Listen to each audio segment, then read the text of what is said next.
Assalamualaikum warahmatullahi wabarakatuh. Perkenalkan, nama saya Rahmanur Adzani dengan NIM 224110402087 dari kelas 3 PAIB.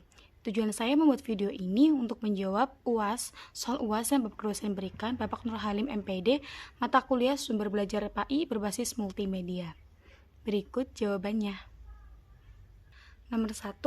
Pertimbangan utama dalam mengembangkan sumber belajar PAI berbasis multimedia itu dalam pendidikan Islam ya.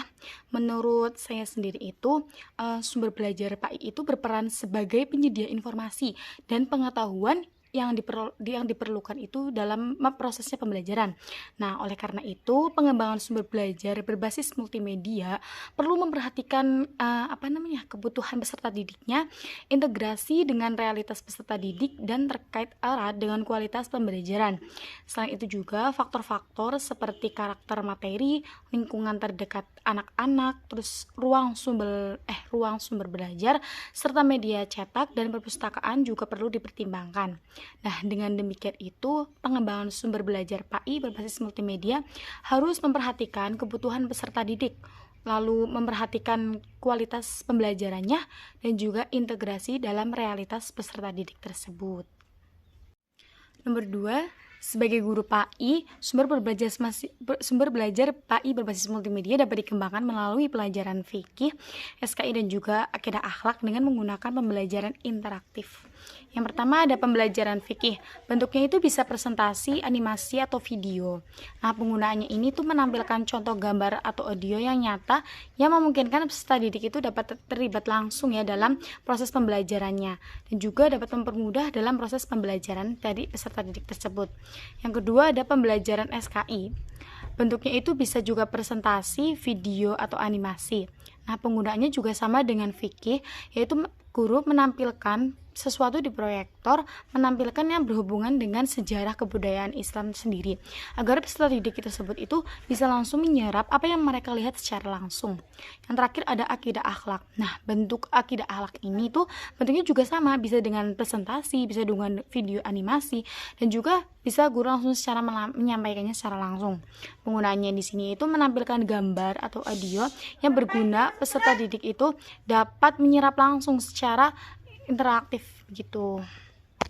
Lanjut, di sini tuh juga kita dapat memilih tema-tema dalam setiap pembelajaran PAI.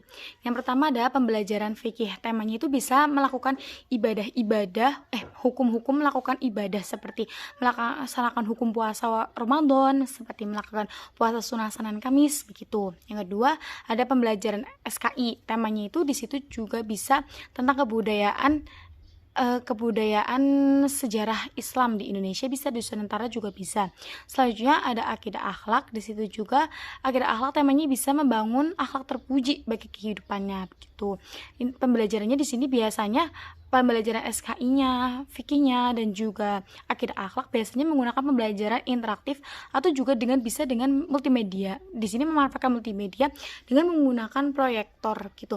Jadi di situ tuh guru menampilkan sesuatu yang bisa langsung peserta didik itu menyerapnya gitu, agar peserta didik bisa langsung memahami apa yang guru perjelas begitu. Terakhir, nomor 3, menjelaskan tentang IA ya. IA adalah kecepatan yang didukung oleh mesin dan sistem komputer yang mencerminkan kecepatan otak manusia, kemampuan berpikir, mempelajari, dan bertanya kepada mereka. AI ini sendiri itu mencakup berbagai bidang, mulai dari program mengangkat lunak hingga robot yang dapat menghidupkan dan memanfaatkan pemantauan. Berikut ini karakteristik utama dari kecepatannya, yaitu yang pertama dapat memecahkan masalah. IA yang baik dapat mengidentifikasi masalah yang sulit dipecahkan oleh manusia dan mencari solusinya. Yang kedua adalah mengelola informasi. AI dapat mengelola dan menggunakan informasi besar yang dihasilkan oleh internet, lalu mempersiapkan dan mengembangkan diri. AI sendiri itu memiliki kemampuan untuk mengumpulkan informasi dan juga mengembangkan diri, yang menunjukkan keahlian manusia yang mencapai tingkat kecerdasan buatan. Yang kedua, bisa mengurangi kesalahan. Seiring berkembang dan memperbaiki, kecepatan buatan dapat mengurangi kesalahan dan meningkatkan efisiensi dalam memecahkan masalah. AI sendiri itu telah digunakan dalam berbagai bidang aspek pendidikan dan pembelajaran, seperti dalam pengembangan sumber belajar, pengembangan kolase, dan juga sebagai bahan ajar para guru untuk peserta didiknya. Contoh penggunaan AI dalam pendidikan itu, AI bisa menjadi asesor mentor yang mampu mengidentifikasi kebutuhan belajar individu dan menyediakan materi yang sesuai. Sistem rekaman AI sendiri itu juga dapat digunakan dalam sistem rekaman ikan yang mampu mengidentifikasi kebutuhan kompetensi yang perlu dipelajari dan dikembangkan.